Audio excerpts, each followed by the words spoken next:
Liberal Democrats believe in opportunity for all. In December, I'll be in Beijing, opening up new pork markets. I can make tough decisions. I am ready to be Prime Minister from day one. Long-serving Cabinet Minister, youthful rebel, and now preparing to enter Downing Street.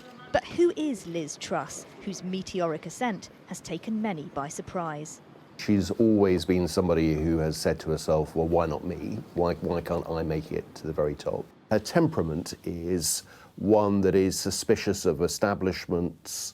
I think she tends to think there's too much power in the hands of risk-averse, what she would consider to be defeatist establishment figures, and that you've got to be bold and you've got to be brave and you've sometimes got to take on expert opinion. Liz Truss was born in Oxford and spent part of her childhood in Scotland.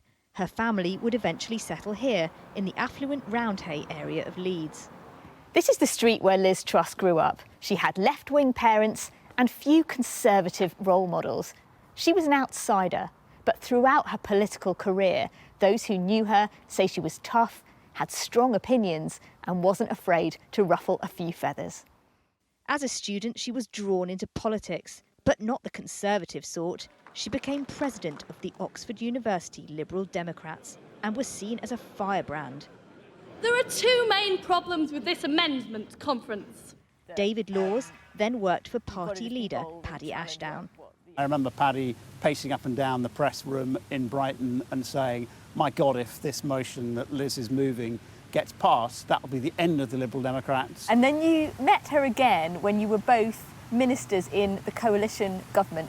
I always found Liz to be a very engaging minister, somebody it was pleasant to work with.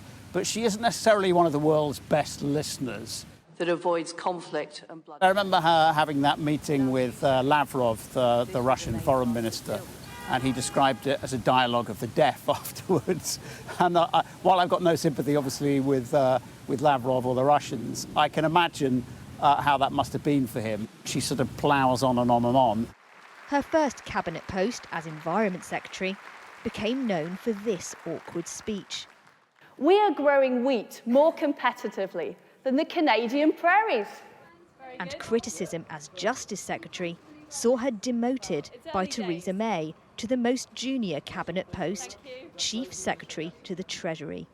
There, in charge of government spending, her ambitions took off, and so did her image. The Treasury was the making of Liz. It was where she gained so much confidence after losing her justice job. She revitalised her image, so you saw kind of a lot of the sort of floral outfits disappear, and you saw her wear power suits and really bold colours, which I think reflect kind of her newfound sort of confidence. But it's also where she discovered kind of social media, and she found a space to kind of cultivate actually who she is. You know, she's quite funny, she's quite good with puns, she's got quite an eye for making sure a picture looks good.